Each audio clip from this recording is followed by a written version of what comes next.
প্রিয় শিক্ষার্থীরা, আশা করি সবাই ভালো আছো। তোমাদের সামনে অনেক দিন থেকেই আসা হচ্ছে না, আমাদের স্কুল অনেক দিন থেকেই বন্ধ। যাই হোক, আমরা অনলাইনে তোমাদের জন্য যে ক্লাসের ব্যবস্থা করেছি, আশা করি তোমরা সেই ক্লাসগুলো মনোযোগ দিয়েই দেখো। আজকে আমি আলোচনা করব তোমাদের বইয়ের পঞ্চম অধ্যায় পদার্থের অবস্থা ও চাপ এই অধ্যায়টি নিয়ে। এই অধ্যায়ের মানে বেসিক যে জিনিসগুলো আছে, যে জিনিসগুলো তোমাদের না বুঝলে আসলে অঙ্কগুলো তোমরা করতে পারবে না। এখান থেকে অঙ্ক হয়। এখন আসলে ফিজিক্স মানেই হচ্ছে যে গ এবং ঘতে ম্যাথ থাকবেই। সো তোমরা যদি বেসিকটা যদি ভালো করে কনসেপ্ট করতে না পারো, তাহলে তোমরা এই অঙ্কগুলো সমাধান করতে পারবে না। আমি চেষ্টা করব আজকে সেই বেসিকগুলো নিয়ে আলোচনা করবার। আশা করি তোমরা উপকৃত হবে এবং তোমাদের লাইফে এই জিনিসটাকে কাজে লাগাতে পারবে। তো আমি আজকে আলোচনা করব তোমাদের প্রথমেই যে টপিক্সটা রয়েছে সেটা হচ্ছে চাপ। চাপ নিয়ে একটু কথা বলি। চাপটা হচ্ছে এমন একটা রাশি যে সেটা শুধুমাত্র এর মানটা জানলেই চলবে, এর কোনো দিক থাকে না, যার কারণে এটাকে আমরা স্কেলার রাশি বলে থাকি। আর এটা আসলে নির্ভর করবে যে আমি কতটুকু জায়গার মধ্যে বলটা প্রয়োগ করছি। তাহলে চাপের যে সংজ্ঞাটা আছে সেই সংজ্ঞায় যদি আমরা দেখি, তাহলে দেখা যাবে যে তোমার কোনো একটা ক্ষেত্রফলের ওপর, অর্থাৎ একক ক্ষেত্রফলের ওপর লম্বভাবে প্রযুক্ত বলের মানটাই হবে চাপ। এটার গাণিতিক ফর্মুলাটা হচ্ছে চাপ পি ইকুয়াল এফ ভাগ এ। অর্থাৎ ধরো এখানে একটা বিশাল একটা পাথর রয়েছে, তোমাদের বইয়ে একটা চিত্র রয়েছে। এইখান থেকে একজন ব্যক্তি এর উপরে প্রেশার দিচ্ছে বা চাপ প্রয়োগ করছে, এই জায়গাটা চাপ প্রয়োগ করছে। এখন আমাকে দেখতে হবে যে আমি যে চাপটা প্রয়োগ করলাম এই জায়গাটায়, এই যে কতটুকু জায়গার উপরে আমি সেই চাপটা প্রয়োগ করছি বা বলটা প্রয়োগ করেছি, সেটার উপরেই নির্ভর করবে এর চাপ কতটুকু প্রয়োগ সেখানে হয়েছে। যেমন দেখো, তোমরা অনেকটা দেখেছো যে বিভিন্ন ধরনের হিল পরে মেয়েরা, পেন্সিল হিল বা ধরো ফ্ল্যাট জুতাগুলো পরে থাকে। সেক্ষেত্রে পেন্সিল হিলের ক্ষেত্রে ওই পেন্সিল হিলগুলো পরে যদি কেউ ধরো একটু কাদা মাটির মধ্যে অথবা একটা বালির মধ্যে হাঁটে, তাহলে তার জন্য হাঁটাটা কষ্টকর হয়। কেন কষ্টকর হয়?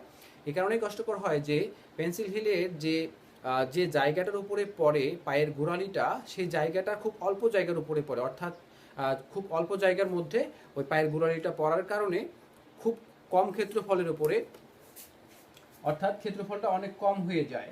অর্থাৎ ধরো যে নর্মালি যে ফ্ল্যাট হিলগুলো রয়েছে সেগুলোর ক্ষেত্রে যদি ধরো যে তোমার 0.5 মিটার স্কোয়ারের উপরে যদি পাটা পড়ে, কিন্তু পেন্সিল হিলের ক্ষেত্রে দেখা যাবে যে সেটা আমি ধরো এখানে 10 নিউটন বল প্রয়োগ করলাম, এটা হলো। এবার ধরো ওই একই বল আমার ধরো আমার ওজন ধরো 40 কেজি, ওজন 40 নিউটন। তাহলে আমি যদি আমার পেন্সিল হিলের ক্ষেত্রফলটা, পেন্সিল হিলটা যে অংশের উপরে পড়বে তার ক্ষেত্রফল যদি 0.5 হয়, 5 মিটার স্কোয়ার হয়, তাহলে যে মানটা আমরা পাবো সেই একই পরিমাণের ওজনের ব্যক্তিটা যদি ফ্ল্যাট হিল পড়ে, ধরো সেটা ধরো তখন 1 মিটার স্কোয়ার যদি হয় ক্ষেত্রফল, তাহলে যে মানটা আমরা পাবো এই মানটার মধ্যে একটা ভেরিয়েশন আসে। যেমন ধরো এখানে যদি আমরা ক্যালকুলেট করি, এখান থেকে আমরা পাবো 40 ইন্টু 10 বাই এত, তাহলে হচ্ছে 2, এখানে হচ্ছে 80 প্যাসকেল, আর এখান থেকে আমরা পাচ্ছি 40 প্যাসকেল। তাহলে দেখো, যদি আমরা এটা হলো ফ্ল্যাটের ক্ষেত্রে, ফ্ল্যাট হিলের ক্ষেত্রে, এটা হচ্ছে ফ্ল্যাটের ক্ষেত্রে, আর এটা হলো পেন্সিল হিলের ক্ষেত্রে। তাহলে দুই ক্ষেত্রে এখানে বেশি পরিমাণে চাপ বা প্রেশার ওখানে আমরা পাচ্ছি, কিন্তু এই জায়গাটা যদি ফ্ল্যাট হিল করি তাহলে এখানে অল্প পরিমাণে, মানে 40-এ আমার হয়ে যাচ্ছে। তাহলে বেশি পরিমাণে চাপ প্রয়োগ হবে, এই জন্য আমাকে বেশি চাপ প্রয়োগ করতে হচ্ছে, এই জন্য হাঁটতে ওইখানে কষ্ট হচ্ছে। কিন্তু যদি আমি ফ্ল্যাট হিল পড়ি তাহলে দেখা যাবে অনলি 40 প্যাসকেল চাপ প্রয়োগ করে আমি সুন্দরভাবে হাঁটতে পারবো। এক্ষেত্রে এটাই হচ্ছে হাঁটার জন্য সুবিধাজনক, এটা হচ্ছে কষ্টকর। যাই হোক, এটা হচ্ছে চাপ। অর্থাৎ আমি এখানে যে বিষয়টা তোমাদের তুলে ধরার চেষ্টা করলাম সেটা হচ্ছে যে আমি কতটুকু জায়গার উপরে বলটা প্রয়োগ করব সেটার উপরেই নির্ভর করবে আসলে তার চাপটা কেমন হবে। ওকে, এটার যে গাণিতিক সমস্যাগুলো তোমাদের বইয়ে আছে, খুব সহজ বিষয়, সেগুলো তোমরা নিজেরাই পারবা। আমি তারপরে টপিক্সে যাচ্ছি, যেটা হচ্ছে ঘনত্ব বা ডেনসিটি। এটা আসলে কি? যেমন দেখো যে পানি, তারপরে হচ্ছে আমরা যে একমাত্র তরল ধাতু পারদ রয়েছে সেটা, এবং কেরোসিনের দিকে যদি আমরা তাকাই তাহলে দেখা যাবে যে এক একটা তরলের ঘনত্ব এক এক রকমের। মানে কি? ঘনত্ব মানে হচ্ছে গাঢ়ত্ব, সে কতটা ঘন বা এই কণাগুলো পরস্পরের সাথে কতটা লেপ্টে আছে বা কাছাকাছি আছে সেটার উপরে ঘনত্বটা আসলে ডিপেন্ড করে। তাহলে ঘনত্ব হচ্ছে যে বস্তুর একক আয়তনের ভরকে আমরা সাধারণত ঘনত্ব বলি। ঘনত্বের গাণিতিক রূপটা যদি আমরা লিখি তাহলে লেখা যাবে আর ঘনত্বকে আমরা সাধারণত রো দিয়ে প্রকাশ করি। ঘনত্ব রো ইকুয়াল এম ভাগ ভি, অর্থাৎ একক আয়তন, এটা হচ্ছে আয়তন আর এটা হচ্ছে ভর। একক আয়তনের ভরটাই হচ্ছে আমার ঘনত্ব। তাহলে বিষয়টা দেখো, এখানে একটা জিনিস দেখো, এই আয়তন আর এই ঘনত্ব পরস্পরের সাথে ব্যস্তানুপাতিক আকারে আছে। এটা এই পাশে ভাগ অবস্থায় আছে, তার মানে এই ঘনত্ব আর এই আয়তন ভি পরস্পরের সাথে ব্যস্তানুপাতিক আকারে রয়েছে। আর ব্যস্তানুপাতিক থাকার কারণে একটার পরিমাণ বাড়লে আরেকটার পরিমাণ কমে যাবে। তাহলে দেখো, যদি আয়তনটা খুব বেশি পরিমাণে হয় বা বেশি হয়, তাহলে এই রো এর মানটা কমে যাবে, অর্থাৎ বড় জিনিস দিয়ে ভাগ দেওয়া হচ্ছে, তার মানে কমে যাবে। আর যদি এই আয়তনের মানটা ছোট হয় বা কম হয়, তাহলে ঘনত্বটা বেড়ে যাবে। যেমন দেখো, তোমাদের বরফের ক্ষেত্রে যদি আমরা বলি যে বরফের, আমি একটা আলোচনা করি, প্রশ্নটা আসে তোমাদের পরীক্ষায়, যে বরফ পানিতে ভাসে, এটা আসলে কেন? তোমরা জানো যে বরফের যখন পানিটা বরফে পরিণত হয়ে যায়, তখন তার আয়তনটা বেড়ে যায় কিন্তু ঘনত্বটা কমে যায়। খেয়াল করতে হবে। আর বরফ যে পানিতে ভাসে, এরকম একটা প্রশ্ন আসে তোমাদের জন্য। এক্ষেত্রে আসলে কি হয়, একটা বরফ, ধরো আমি এই একটা বড় একটা বিকার নিয়েছি, সেই বিকারের মধ্যে পানি রয়েছে। আমি এখানে একটা বরফের টুকরো দিলাম, ধরো এটা একটা বরফের টুকরো, এটা বরফের টুকরো। বরফের টুকরো সাধারণত এই জিনিসটা যখন পানিতে ভেসে থাকে বা ডুবে থাকে, তখন আসলে এইরকম ঘটনা ঘটে যে 12/11 তোমার পানিতে ডুবে থাকবে আর 1 ভাগ পানির উপরে থাকবে। অর্থাৎ এই যে পানির উপরে যে অংশটা তোমরা দেখতে পাচ্ছ, এটা হচ্ছে পানির ভিতরের অংশ মনে করো। পানির উপরে এই অংশটা হবে 1/12, আর পানির নিচে বা পানির ভিতরে ডুবন্ত অবস্থায় আছে হলো 11/12 অংশ। তাহলে বেশিরভাগ অংশই আসলে ডুবে থাকে। তাহলে বরফ কেন আসলে পানিতে ভাসে? আমরা তো যেহেতু জানি, এমন একটা প্রশ্ন হয় যে একটা গ্লাসের মধ্যে আমি পানি নিয়েছি, ধরো এই গ্লাসে আমি পানি রেখেছি, এর মধ্যে এক টুকরো বরফ দিয়ে দিলাম, বরফটা বরফ অবস্থায় আছে, ধরো পানির লেভেলটা এই অবস্থায় আছে, এখন এই লেভেল পর্যন্ত এখন পানি আছে। এখন প্রশ্ন হতে পারে যে বরফটা যখন গলে যাবে, তখন কি এই পানির লেভেলটা কি যা ছিল তাই থাকবে, না একটু নিচে নামবে বা একটু উপরে উঠবে? এই ধরনের প্রশ্ন আসলে হয়ে থাকে। তো সেক্ষেত্রে যেটা হবে, সাধারণ চেঞ্জে যদি আমরা একটু বলি যে বরফ যখন পানি বরফে পরিণত হয়ে যায়, তখন তার আয়তনটা বাড়ে, ঘনত্বটা কমে যায়। ঘনত্ব কমার কারণে কিন্তু সে ভেসে থাকে, ডুবে যায় না। তাহলে দেখো, যখন বরফটা এখানে আস্তে আস্তে গলতে শুরু করে, তখন একটু খেয়াল করো যে আমি বলেছিলাম যে এই অংশটা পানিতে ডুবে থাকে, এটা হচ্ছে ডুবন্ত অংশ, এটা হচ্ছে ডুবন্ত অংশ। আর ভেসে থাকে হচ্ছে এই অংশ, অর্থাৎ 12/1 মাত্র ভেসে থাকে। এই যে ডুবে থাকা অংশটা নিচে আছে, সে আসলে কতটুকু পানিকে সরিয়ে দিয়েছে? তার আয়তনের সমপরিমাণ পানিকে সরিয়ে দিয়েছে। তাহলে একটু চিন্তা করো, তার আয়তনের সমপরিমাণ পানিটাকে সরিয়ে সে জায়গাটা দখল করে আছে। কিন্তু আমরা জানি যে যখন বরফটা গলে পানিতে পরিণত হয়ে যাবে, তখন তার আয়তনটা কমে যাবে। অর্থাৎ বরফ অবস্থায় তার আয়তনটা বেশি ছিল, কিন্তু যখন সে পানি হয়ে যাবে, তখন তার আয়তনটা কমে যাবে। তাহলে স্বাভাবিকভাবে আমরা বুঝতে পারতেছি যে পানিটা আয়তন যেহেতু কমে যাবে, তার মানে চুপসে যাবে, পানির লেভেলটা নিচের দিকে নেমে আসবে। কিন্তু আসলেও তা ঘটে না। কেন ঘটে না সেটা আমরা একটু ব্যাখ্যা করি। তো দেখো, বরফটা কিন্তু দেখো সম্পূর্ণরূপে ডুবে নেই বা সম্পূর্ণরূপে ডুবে থাকে না, একটু অংশ ভেসে থাকে উপরের দিকে। তাহলে কতটুকু অংশ ওখানে ভেসে থাকে, এইটা কিন্তু আসলে মূল একটা বিষয়, যে কতটুকু অংশ সেখানে ভেসে আছে। যেহেতু বরফটা যখন পানি হয়ে যাচ্ছে, তার আয়তনটা কমে যাচ্ছে, চুপসে যাচ্ছে, যেহেতু আরও একটা অংশ উপরের দিকে ছিল, ওই অংশটাও আস্তে আস্তে গলতে থাকবে। ওই অংশটা গলে যে পরিমাণ ছিল উপরে, আর এখানে পানি যতটুকু মানে আয়তন কমে গেছে, ঠিক এই বাড়ন্ত অংশটা সেই আয়তনটাকে একটা গ্যাপ পূরণ করে দিবে, যার কারণে এই পানির লেভেলটা উপরেও যাবে না, নিচেও যাবে না, যেমনটা ছিল তেমনটাই থাকবে। আসলে বিষয়টা এটাই ঘটে, যে এই দখল করা অংশটা কমে যাবে যখন আয়তনটা মানে বরফ থেকে যখন পানিতে পরিণত হচ্ছে, তখন আয়তনটা কমে যাচ্ছে আর লেভেলটা নিচে নামার কথা ছিল, কিন্তু তা না হয়ে এই যে উপরে ভাসন্ত একটা অংশ ছিল 12/1, সেই অংশটা, যে অংশটুকু মানে যতটুকু সে মানে পানি আয়তন কমে গেল, সেই আয়তনটাকে এই ভাসন্ত বরফের গলে সেই আয়তনটাকে পূরণ করে দেয়, যার কারণেই আসলে এই বরফটা গলে যাওয়ার পরেও পানির লেভেলটা উপরে ওঠে না, নিচেও নামে না, যেমনটা ছিল তেমনটাই থাকে। বরফ সংক্রান্ত এই একটা প্রবলেম তোমাদের হতে পারে, আসতে পারে পরীক্ষায়, গয়ের ক্ষেত্রে আসতে পারে বা ক্ষয়ের ক্ষেত্রে আসবে, ক্ষয়ের ক্ষেত্রে আসবে এই ধরনের প্রশ্নগুলো। তাহলে ঘনত্ব যেটা আমরা বললাম, যে যদি আয়তন বেড়ে যায় তাহলে ঘনত্বটা কমে যাবে। তোমাদের বইয়ে বেশ কিছু উদাহরণ দেওয়া আছে, গাণিতিক সমস্যা দেওয়া আছে, তোমরা এগুলো পারবে। আমি এখান থেকে যে সমস্যাটা তোমাদের হওয়ার কথা, আমি যেটা ধারণা করি যে তোমাদের সমস্যা একটু হতে পারে, সেটা আমি একটু দেখাচ্ছি। এখানে দেখো যে একটা প্রশ্ন তোমাদের বলা হয়েছে যে 1 কেজি পানিতে 0.25 কেজি লবণ গুলে নেওয়ার পর তার আয়তন হলো 1200 সিসি। এই পানির ঘনত্ব কত? আমি যদি জাস্ট এখানে সিসি সম্বন্ধে একটু আলোচনা করি তাহলে সমস্যার সমাধান হয়ে যাবে, তোমরা নিজেরাই পারবা। সিসি আসলে সিসির পূর্ণরূপটা আসলে কি? Cubic centimetre. অর্থাৎ আমরা জানি যে সেন্টিমিটারকে আমরা সিএম দ্বারা প্রকাশ করি, কিন্তু আয়তন বলতে কি বোঝায়? আয়তনের ক্ষেত্রে আমরা কি জানি? দৈর্ঘ্য, প্রস্থ, উচ্চতা, তিনটা মাত্রাই থাকবে এখানে। সেক্ষেত্রে তার জন্য 3টা সেন্টিমিটার হয়ে গুণ অবস্থায় থাকার কারণে আসলে সেন্টিমিটার স্কোয়ার হয়ে থাকে আয়তনের এককটা। এটাকে আমরা এই সিসিটাকে আমরা এইভাবেও লিখতে পারি। ওকে, তাহলে 1 সিসি এখানে বলা হয়েছে, 1 সিসিকে আমরা কি লিখতে পারি? কিউবিক সেন্টিমিটারকে আমরা 1 সেন্টিমিটার কিউবও লিখতে পারি। এখন এই সেন্টিমিটার থেকে আমরা যদি মিটার এককে যেতে চাই তাহলে আমাদেরকে কি করতে হবে? আমরা সেন্টিমিটার 1 সেন্টিমিটারকে মিটার এককে নিতে চাই, তাহলে কি করতে হবে? আমরা সাধারণত কি করে থাকি যে সেন্টিমিটার থেকে যখন মিটারে যাই তখন কি করি? ভাগ করে থাকি। অর্থাৎ ছোট একক থেকে যখন আমরা বড় এককের দিকে যাই তখন আমরা ভাগ করি, আর বড় থেকে যখন ছোটতে আসি তখন আমরা গুণ করি। তাহলে এই কথাটা একটু মনে রাখবা। তাহলে দেখো, এটাকে আমরা সেন্টিমিটার থেকে মিটারে নিতে চাই, তাহলে স্বাভাবিকভাবেই যদি আমরা এটাকে চিন্তা করি যে 1 সেন্টিমিটারে যদি আমরা এটাকে মিটার করতে চাই, মিটার করতে তার 100 দিয়ে ভাগ দিতে হয়। 100 দিয়ে ভাগ দিলে, 1কে 100 দিয়ে ভাগ দিলে বা যে পরিমাণটা থাকবে সেই পরিমাণটাকে 100 দিয়ে ভাগ দিলে সেটা মিটার হয়ে যাবে। কিন্তু এখানে ছিল কি? সেন্টিমিটার কিউব, মানে কিউব মানে হচ্ছে সেখানে 3টা রাশি পরে গুণ অবস্থা থাকতে হবে, একই একই রাশি। তার মানে এখানে বিষয়টা এইরকম হবে, 3টা 100 এইভাবে গুণ অবস্থায় থাকলে সেটাকে আমরা এইভাবে তখন লিখতে পারবো, সেন্টিমিটার কিউব। তাহলে দেখো এখান থেকে আসবে কয়টা? 6টা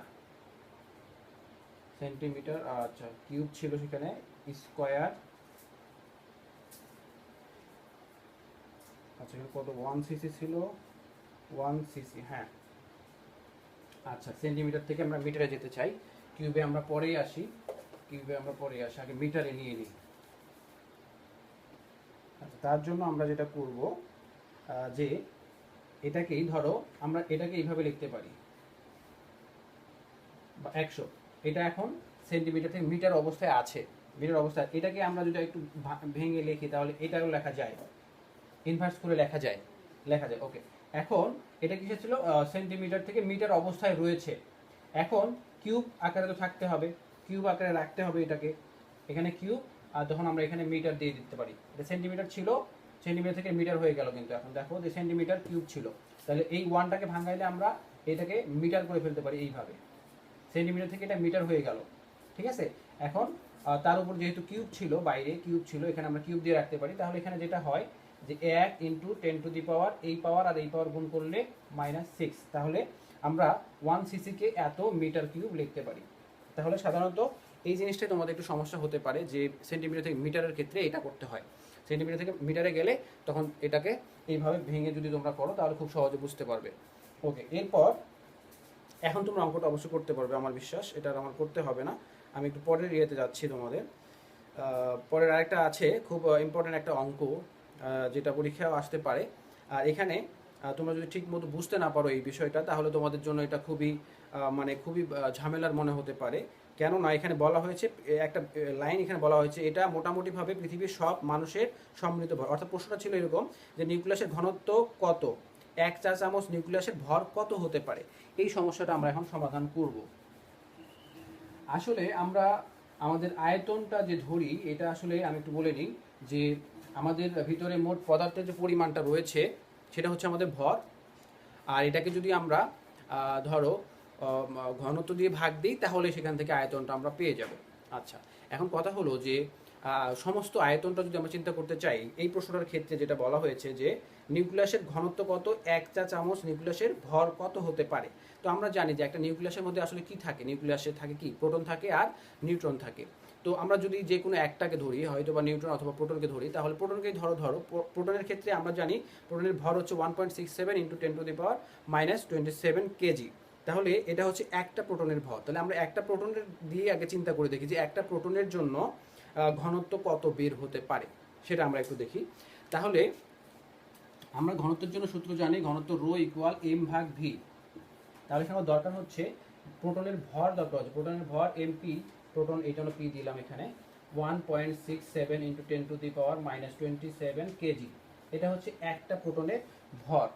আচ্ছা, এই আয়তন, এখন একটা প্রোটনের আয়তন আমরা কিভাবে বের করব? স্বাভাবিকভাবে আমরা প্রোটনকে কিভাবে চিন্তা করি? একটা প্রোটনকে আমরা একটা গোলকের মতো চিন্তা করতে পারি, একটা গোলকের মতো চিন্তা করতে পারি। তাহলে যদি গোলক হয় তাহলে আয়তনটাকে আমরা এইভাবে এখানে ভেঙে বের করতে পারি। আয়তন সমান সমান আমরা গোলকের আয়তন কি 4/3 পাই আর কিউব, এটা আমরা বের করতে পারি, পাই আর কিউব। আর এখানে আমরা এটাও জানি যে একটা প্রোটনের ব্যাসার্ধ কতটুকু সেটা আমরা জানি। তাহলে ব্যাসার্ধ কতটুকু? ব্যাসার্ধ আর সমান সমান হচ্ছে, একটা প্রোটনের ব্যাসার্ধ হচ্ছে 1.25 হেক্টোমিটার। এটাকে যদি আমরা মিটার এককে নিই তাহলে এটার সাথে হেক্টোমিটারকে আমরা যদি মিটার করতে চাই, যা আছে তার সাথে কি করতে হয়? 10⁻15 গুণ করতে হয়। 10⁻15 গুণ করলে সেটা মিটার এককে চলে আসে। তাহলে এটা হলো আমার ব্যাসার্ধ। এখন এই মানটা যদি আমরা এখানে বসাই তাহলে একটা প্রোটনের ভর 1.67 ইন্টু 10⁻⁻27, আর আয়তন হচ্ছে এইটা। এটাকে যদি আমরা একটু ভেঙে লিখি 4/3, পায়ের মানটাও বসাও 3.1416 আর কিউব, আর এর মানটা হচ্ছে কত তাহলে? 1.25 ইন্টু 10⁻⁻15, তার উপরে কিউব হবে। তাহলে 4/3 পাই আর কিউব। এইটা ক্যালকুলেশন করে নিলে আমার এখান থেকে একটা প্রোটনের জন্য ঘনত্ব বের হয়ে আসবে। এখানে আমাদের ক্যালকুলেটর সমস্যা, আমি ক্যালকুলেটর এখান থেকে লিখে দিচ্ছি তোমাদের।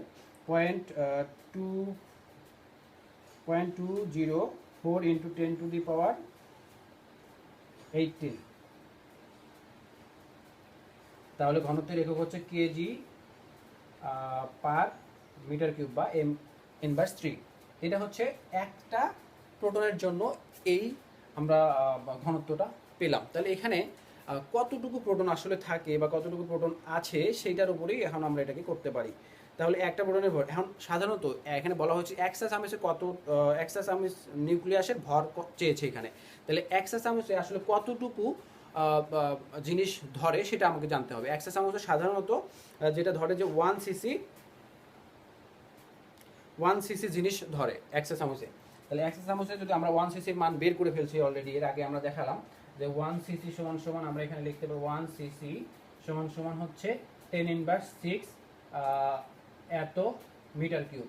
এটা হচ্ছে আমার এতটুকু ধারণ ক্ষমতা, মানে এতটুকু জিনিস সেখানে ধরতে পারে। তাহলে এখন যদি আমরা একটা চামিচে কতটুকু বা কত ভরের একটা মানে তোমার প্রোটন ওখানে ধরবে বা নিউক্লিয়াস ওখানে ধরবে সেটা আমরা বের করব। তাহলে ওই চামিচের এখানে লিখবো চামিচের নিউক্লিয়াসের ভর আমরা বের করব। তাহলে m ইকুয়াল লেখা যাবে, আমরা ভর সমান সমান কি জানি? m equal to rho V. এখানে আমরা রো ভি লিখলাম। এখন ভি এর মান আমরা বের করে রেখেছি অলরেডি। ভি এর মান এই যে এটা হলো আয়তন, আমার এটা আয়তন হচ্ছে কত? 10⁻6 ইন্টু রো এর মান আমরা বের করেছি একটু আগে, এখানে 0.0204 ইন্টু 10⁻18 তো হ্যাঁ 18। এটা ক্যালকুলেশন করলে যেটা আসবে, তাহলে এখান থেকে সাধারণত দেখো এইটার সাথে এটা মাইনাস করে দিলে আসবে হচ্ছে 0.204 ইন্টু 10⁻6টা মাইনাস করে দিলে 12 এত আসবে।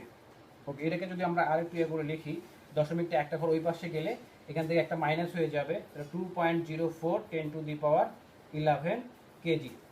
তার মানে একটা চামিচে এই পরিমাণের নিউক্লিয়াস ধরবে। কিন্তু আর এই ভরটা হচ্ছে সমস্ত পৃথিবীর মানুষের সম্মিলিত ভরের সমান। এই কথাটাই তোমাদের কাছে একটু খটকা লাগতে পারে বা সমস্যার মনে হতে পারে। তাহলে এটাকে আমি একটু ক্লিয়ার করে দিচ্ছি। সেটা হলো যে আসলে মানুষের নিউক্লিয়াসের কথা এখানে বলা হয়েছে, আর নিউক্লিয়াসের যে ভর বা আয়তন এটা আসলে সমস্ত মানুষের আয়তনের সমান নয়। সমস্ত মানুষকে যদি আমরা কোনো একটা প্রক্রিয়ার মাধ্যমে সবগুলো মানুষকে একত্রিত করে একেবারে চেপে সেখানে কতটা পরমাণু রয়েছে সেই পরমাণুগুলোর নিউক্লিয়াসগুলোকে আলাদা আলাদা করে যদি আমরা একত্রিত করি তাহলে এক চা চামচের মধ্যে তাদেরকে ধারণ করা সম্ভব, আর তার ভর হবে এত বিশাল একটা ভর। ওকে, তাহলে আমরা কি জানলাম যে সমস্ত মানুষকে যদি কোনো একটা প্রক্রিয়া একত্রিত করতে পারি চেপে, এবং সেখান থেকে যদি আমরা সমস্ত মানুষের মধ্যে কতটা পরমাণু রয়েছে সেই পরমাণুগুলো নিউক্লিয়াসকে একত্রিত করি তাহলে এক চা চামচের মধ্যেই ধারণ করা সম্ভব হবে। ওকে, আশা করি এটা নিয়ে তোমাদের আর কোনো কনফিউশন থাকবে না। এরপরের টপিকস হচ্ছে ছিল দৈনন্দিন জীবনে ঘনত্বের ব্যবহার, এটা আসলে তোমরা নিজেরাই পারবা। তরলের ভেতর চাপ, এটা একটু আলোচনা করার বিষয় আছে এখানে, আমি এটা নিয়ে একটু আলোচনা করছি। একটু আগে আমরা জেনে আসছি চাপ হচ্ছে কি, যে একক ক্ষেত্রফলের উপর প্রযুক্ত বলটাই হচ্ছে চাপ, আর সেটা নির্ভর করবে যে আমি কতটুকু জায়গার উপরে সেই বলটা প্রয়োগ করব, সেটার উপরে আসলে চাপটা নির্ভর করবে। তাহলে এখন আমরা সেই চাপ, যদি একটা বস্তুকে আমরা তরলের মধ্যে নেই, তাহলে সে কি পরিমাণে চাপ অনুভব করবে সেটা আমরা একটু বের করা শিখব। আচ্ছা, ধরো তোমাদের বইয়ে একটা চিত্র দেওয়া আছে, আমি সেটা একটু আঁকার চেষ্টা করছি। ধরো এই একটা পানির পাত্র বা একটা বড় একটা বিকার আছে মনে করো। এই বিকারের মাঝে আমি আরেকটা সিলিন্ডার নিলাম, আরেকটা সিলিন্ডার, সেই সিলিন্ডারের প্রস্থচ্ছেদের ক্ষেত্রফল আমি ধরেছি এ, আর সেটা ধরো তরল পৃষ্ঠটা হচ্ছে এইটা, এই পর্যন্ত তরল আছে, তরলের পৃষ্ঠ হচ্ছে এইটা, এই পর্যন্ত তরল সেখানে রয়েছে। তাহলে দেখো যে এই ডিস পর্যন্ত এই তরলের শীর্ষপাশ থেকে এই দূরত্বটাকে আমরা একটু যদি বের করে নিই, এটাকে আমরা ধরলাম এইচ, অর্থাৎ এই বস্তুটা এইচ গভীরতায় আছে। তাহলে সেই বস্তুটা কি পরিমাণে চাপ এখানে অনুভব করবে সেটা আমাদেরকে বের করতে বলা হচ্ছে, বা সেটা আমরা বের করব। তাহলে যদি এই তরলের ঘনত্ব রো হয়, আর এই যে এখানে সিলিন্ডারটা আমি ভিতরে নিয়েছি, তরলের মধ্যে দিয়েছি, তার যদি প্রস্থচ্ছেদের ক্ষেত্রফল এ হয়, তাহলে তার উপরে যে চাপটা প্রয়োগ হবে বা যে বলটা প্রয়োগ হবে সেটা আসলে কেমন হবে? আমরা সাধারণত কি জানি, এফ সমান সমান এম জি, এম জি জানি, এটা জানি। আর এমটা আসলে কি? এমটা হলো ভর। দেখো আমরা একটা সূত্র শিখেছি ঘনত্বের জন্য একটু আগেই, এইটা। তো এইটাকে যদি আমরা আরেকটু মডিফাই করি, তাহলে এখানে লেখা যায় না যে M equal to rho V, আবার ভিটা কি? ভি হচ্ছে আয়তন। আবার ভিটাকে যদি আমরা ভেঙে লিখি যে ক্ষেত্রফল গুণন উচ্চতা, লেখা যাবে তো? এখানে উচ্চতাকে আমরা কি হিসেবে ধরেছি? এইচ হিসেবে ধরেছি, এইচ হিসেবে ধরেছি। ওকে, তাহলে আমরা এই জিনিসটা এখানে লিখতেই পারি। ওকে, তাহলে এই মানগুলো যদি এখানে বসাই, তাহলে এম এর মান আমরা কি পেয়েছি? Rho A H, rho A H, আর এখানে জি ছিল সেই জি। তাহলে এতটুকু বল সে অনুভব করবে। ওকে, এতটুকু বল অনুভব করবে। তাহলে আমরা কি জানি চাপের ক্ষেত্রে সে কতটুকু চাপ অনুভব করে সেটা বের করব। চাপের জন্য আমরা জানি চাপ ইকুয়াল টু এফ ভাগ এ, চাপ ইকুয়াল টু এফ ভাগ এ। তাহলে দেখো যে এফ এর মানটা আমরা অলরেডি এখানে বের করে রেখেছি, সেই মানটা যদি এখানে বসাই, এ এইচ রো জি, আর নিচে এ এ, তাহলে এ আর এ চলে যাবে, এখানে থাকবে কি আমার? এখানে থাকবে অনলি এইচ রো জি।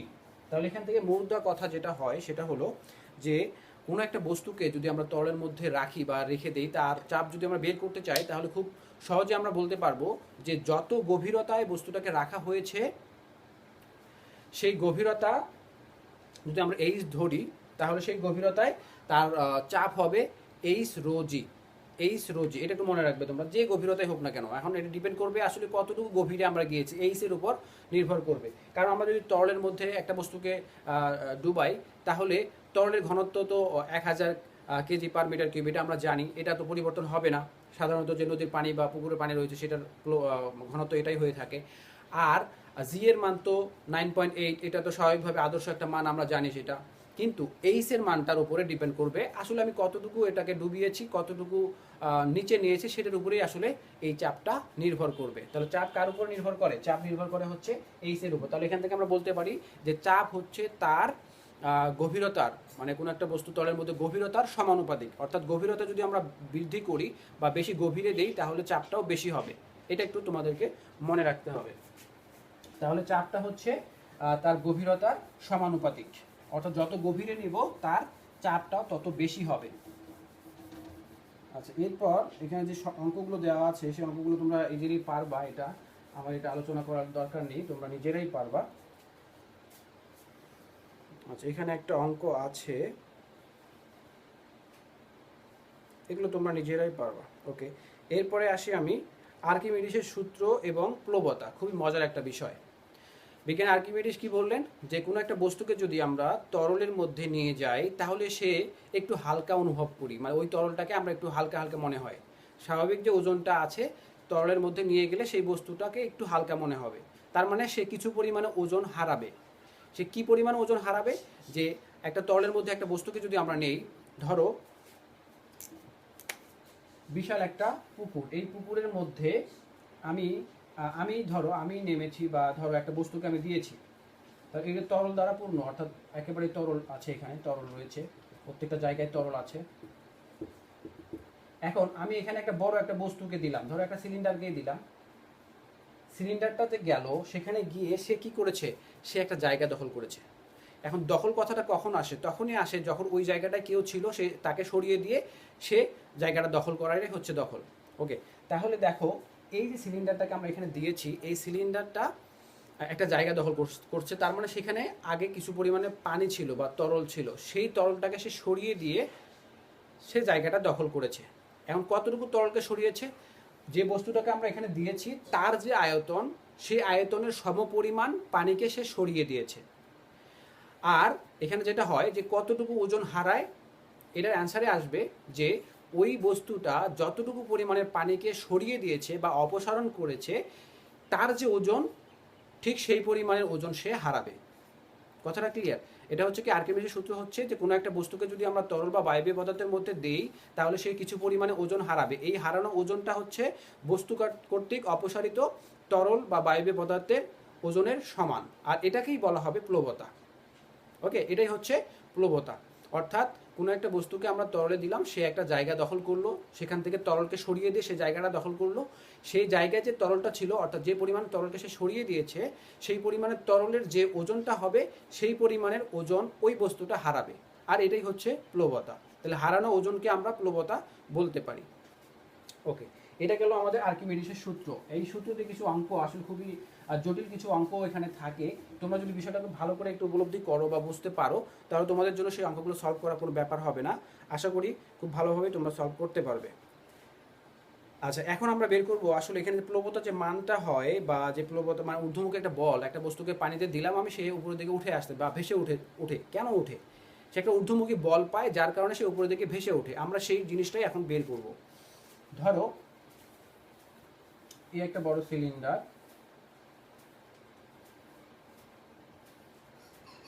এটা পানি দ্বারা পূর্ণ অবস্থায় আছে, এই লেভেল পর্যন্ত মনে করো পানি আছে, এই লেভেল পর্যন্তই পানি আছে। এটা হচ্ছে উপরের মুখ, এটা হচ্ছে উপরের মুখ, আর এটা হলো পানি, এর ভিতরে পানি আছে। ওকে, এখন আমি এই জায়গায় একটা সিলিন্ডার দিলাম, সিলিন্ডারটার উচ্চতা আমি ধরলাম এইচ, অর্থাৎ এই সিলিন্ডার টোটাল এইচ মিটার লম্বা।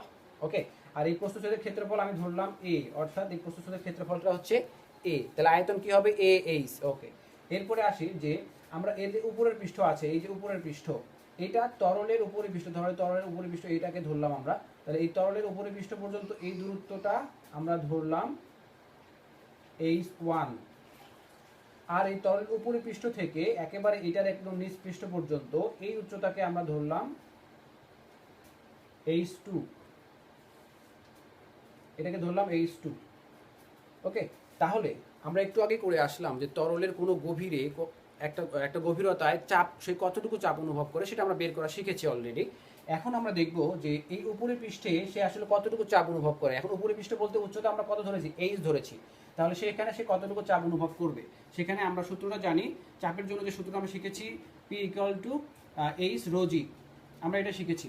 ওকে, এই সূত্রটা আমরা এখানে অ্যাপ্লাই করব। তাহলে উপরের পৃষ্ঠে যে চাপটা সে অনুভব করে, সেই চাপটাকে আমরা এখন বের করব। তাহলে কতটুকু উচ্চতা ছিল, গভীরতা ছিল h1, তাহলে h এর জায়গায় h1 হবে, আর রো জি, যেহেতু পানির মধ্যেই আছে তাহলে পানির ঘনত্ব তো সেম, আর জি এর মান তো সেম।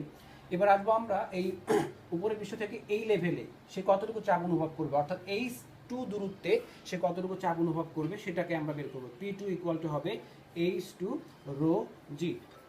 তাহলে দেখো আরেকটা কথা একটু বলে রাখি, এখানে আরেকটা সূত্র আছে, যেটা হচ্ছে যে তরলের মধ্যে যদি একটা বস্তুকে আমরা দেই, তাহলে তরলটা আসলে তাকে সব দিক থেকে চাপ প্রয়োগ করবে। এই দিক থেকেও চাপ প্রয়োগ করবে, এই সিলিন্ডারটাকে এই দিক থেকেও করবে, এই দিক থেকেও করবে, এই দিক থেকেও করবে। ওকে, এখন কথা হচ্ছে যে সে আসলে কতটুকু চাপ নিচের থেকে অনুভব করলো আর কতটুকু চাপ উপরে থেকে অনুভব করলো, এটা আমাদের বের করার কথা। ওকে, দেখো এই পাশ থেকে যে চাপটা যাবে, এই পাশ থেকে যে চাপটা আসবে, পরস্পরের সমান এবং বিপরীতমুখী হওয়ার কারণে একটার সাথে আরেকটা কাটাকাটি হয়ে যায়। অর্থাৎ এই দিক থেকে যদি এখানে 10 প্যাসকেল চাপ অনুভব করে সে, এই দিক থেকেও 10 প্যাসকেল চাপ অনুভব করবে, আর সেটা হবে নেগেটিভ। তার মানে কি, একটা বস্তুকে যদি আমরা দুই দিক থেকে সমান বলে টানি তাহলে বস্তুটা কোনো দিকে যাবে? অবশ্যই যাবে না। তার মানে সে তার জায়গায় স্থির থাকবে। ঠিক সেরকমই এই দিক থেকে একটা বল চাপ এবং এই দিক থেকে একটা চাপ সে অনুভব করবে এবং পরস্পরের সমান চাপ অনুভব করবে এবং একটা আরেকটার বিপরীতমুখী হওয়ার কারণে প্লাস মাইনাস কাটাকাটি হয়ে যাবে। এই চাপটার আমাদের আর হিসাবে আনতে হবে না, আনতে হবে আমাদের নিম্নমুখী একটা চাপ আছে আর ঊর্ধ্বমুখী চাপ আছে।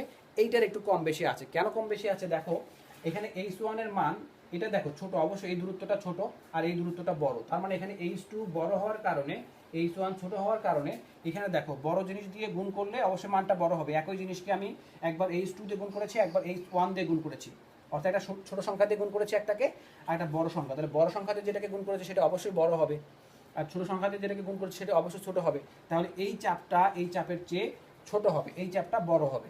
এখন আসি আমরা যে সে তাহলে ঊর্ধ্বমুখী কতটুকু বল অনুভব করবে সেটা আগে আমরা নিম্নমুখী বলটাকে নিই, তারপরে ঊর্ধ্বমুখী বলটা আমরা নিব। তাহলে দেখো চাপের যে এই সংজ্ঞাটা আমরা চাপের জন্য আমরা এটা শিখেছিলাম, এফ, এটা আমরা শিখেছিলাম। তাহলে এখান থেকে আমরা যদি বল বের করতে চাই এফ সমান সমান এপি লেখা যাবে কিনা? অবশ্যই লেখা যাবে। ওকে, তাহলে সেখানে আমরা এটাই লিখবো। তাহলে নিম্নমুখী চাপটা আগে আমরা নিই। নিম্নমুখী বল F1 ধরি, এটাকে F1 সমান সমান হবে কি, এই যে P1 ইন্টু এ, তার ক্ষেত্রফল। ওকে, এখান থেকে আমরা পেয়েছি P ইকুয়াল টু F/A বা F ইকুয়াল টু AP। ওকে, এখন এখানে মানটা বসিয়ে দাও তুমি। তাহলে P1 এর মান এখানে আছে H1 রো জি সাথে A। এবারে আসি আমরা ঊর্ধ্বমুখী বলের ক্ষেত্রে। ঊর্ধ্বমুখী বল F2 সমান P2 A, ক্ষেত্রফল তো একই থাকবে, এখানে P2 এর মান বসাও H2 রো জি সাথে A। এটা হলো আমার ঊর্ধ্বমুখী আর নিম্নমুখী। তাহলে দেখো যেহেতু এখানে পার্থক্য রয়েছে, তাহলে এখানে নিট যে বলটা আছে, তাহলে দেখো এটা নিচের দিকে প্রয়োগ করছে আর এটা উপরের দিকে প্রয়োগ করছে। তাহলে কোন দিকে আসলে বস্তুটা যাবে? বল যেহেতু একটা ভেক্টর রাশি, তাহলে অবশ্যই তার একটা দিক থাকতে হবে। তাহলে সেটা উপরের দিকে যাবে না নিচের দিকে যাবে?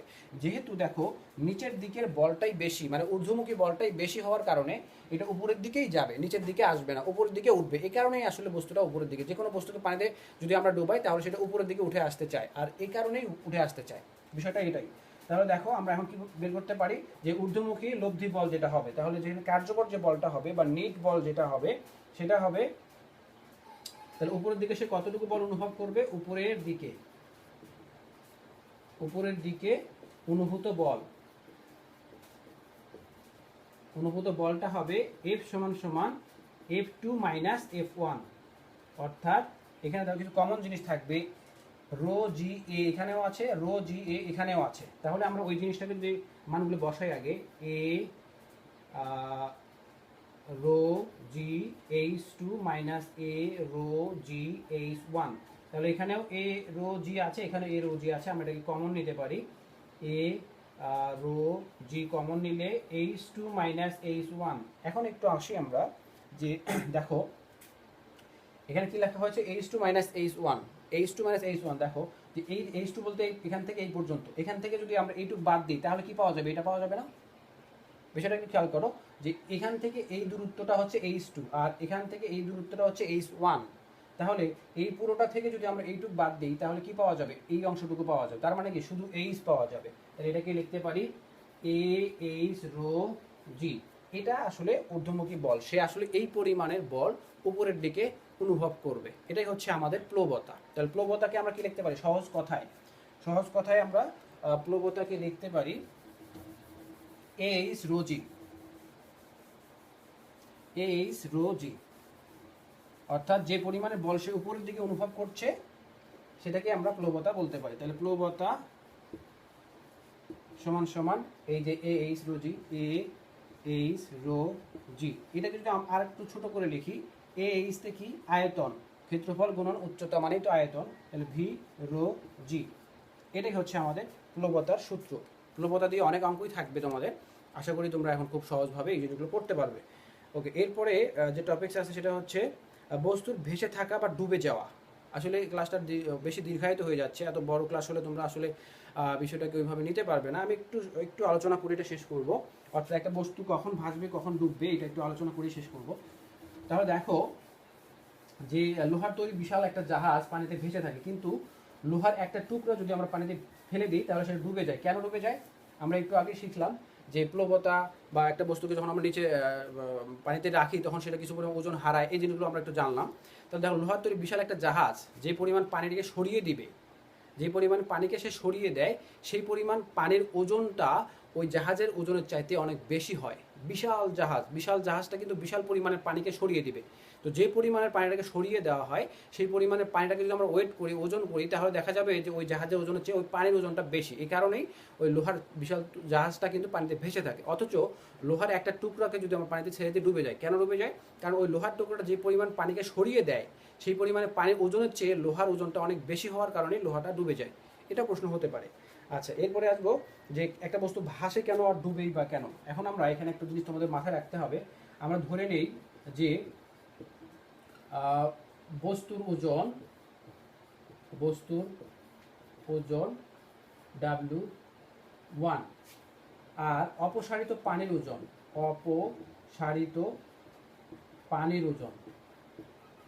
পানির ওজন এটাকে আমরা ধরবো W2। এটা একটু মাথায় রাখতে হবে তোমাদের। এখন আসো যে একটা বস্তু, এখানে তিনটা কন্ডিশন থাকবে। প্রথম কন্ডিশন হচ্ছে যদি এরকম হয়, অর্থাৎ বস্তুর ওজনটা অপসারিত পানির ওজনের চাইতে বেশি হয় তাহলে ডুবে যাবে। এটা হচ্ছে এক নম্বর কথা। খেয়াল করো, ভালো করে খেয়াল করো যে বস্তুর ওজনটা যদি এই তোমার অপসারিত পানির ওজনের চাইতে বেশি হয়, যেটা একটু আগে বললাম আমি, যে বিশাল তৈরি জাহাজ ভেসে থাকে অথচ এক টুকরা লোহা ডুবে যায়, লোহার টুকরাটার ওজনটা বেশি, অপসারিত পানির ওজনটা কম, তাই লোহার টুকরা ডুবে যায়। এখানে এই কন্ডিশন অ্যাপ্লাই হয়, প্রথম কন্ডিশন। অর্থাৎ যদি বস্তুর ওজনটা বেশি হয় আর অপসারিত পানির ওজনটা কম হয় তাহলে বস্তুটা ডুবে যাবে। দ্বিতীয় কথা হলো যদি এরকমটা হয় যে বস্তুর ওজনটা কম, অপসারিত পানির ওজনটা বেশি, তাহলে ভেসে থাকবে বা আংশিক নিমজ্জিত অবস্থায় ভেসে থাকবে। এখন ভেসে থাকতে গেলেও কিন্তু একটু ডুববেই, একটু না ডুবে তো সেইভাবে থাকতে পারবে না। তার মানে আংশিক নিমজ্জিত অবস্থায় সে ভেসে থাকবে। তৃতীয় কথা হলো যেটা আসলে কেমন হয়, জাহাজের ক্ষেত্রে হয় এটা, জাহাজ এই সূত্রটা অ্যাপ্লাই করে। অর্থাৎ জাহাজের ওজনটার চাইতে অপসারিত পানির ওজনটা বেশি থাকে, এই কারণে কিন্তু জাহাজটা ভেসে থাকে। তৃতীয় কথা হলো যদি এমন হয়, অর্থাৎ অপসারিত পানির ওজন এবং বস্তুর ওজন সমান সমান, সেক্ষেত্রে কি হবে? সেক্ষেত্রে এমনটা হবে যে বস্তুটাকে আমরা পানির মধ্যে যেখানেই রাখবো ঠিক সেখানেই থাকবে। অর্থাৎ যদি আমি একদম গভীরে নিয়ে গিয়ে রেখে দেই ওইখানে, সে ওখানেই থাকবে, এমন একটা সাম্যাবস্থা সে থাকবে। এটা হয় আসলে সাবমেরিনের ক্ষেত্রে এই জিনিসটাকে, এই সূত্রটা প্রয়োগ করা হয়। অর্থাৎ এটা হচ্ছে সম্পূর্ণ নিমজ্জিত অবস্থায় ভেসে থাকা। তার মানে কি? সম্পূর্ণ নিমজ্জিত অবস্থায় ভেসে থাকা মানে যেখানে আমরা রেখেছি সেখানেই থাকবে। কথাটা কিন্তু বুঝতে হবে, সম্পূর্ণ নিমজ্জিত অবস্থায় ভেসে থাকা তার মানে হচ্ছে সে তোমার পানিতে যেখানেই রাখি, পানিতে নিচে আমরা যেখানেই রাখি বা যে গভীরতায় রাখি সেখানেই সে থাকবে। তাহলে এটা হবে সম্পূর্ণ নিমজ্জিত অবস্থায় ভেসে থাকা। তোমরা আমার কথাটা একটু বুঝবা। সম্পূর্ণ বানানটা, সম্পূর্ণ নিমজ্জিত অবস্থায় ভাসে, অর্থাৎ তরলের মধ্যে আমরা এটাকে যেখানে রাখবো সেখানে থাকবে। সাবমেরিনের ক্ষেত্রে এটা ঘটে। সাবমেরিন এই সূত্র প্রয়োগ করে তৈরি করা হয়। ওকে, আচ্ছা, ক্লাস অনেকটা লম্বা হয়ে গেল। যাই হোক, আজকে আমি এই পর্যন্ত শেষ করছি। আমরা নেক্সট ক্লাসে বাকি আরও কিছু মজার অঙ্ক আছে এবং আলোচনা আছে, সেই আলোচনাগুলো করবো। আজকের মতো এই পর্যন্তই। সবাই ভালো থাকবে, সুস্থ থাকবে। আল্লাহ হাফেজ।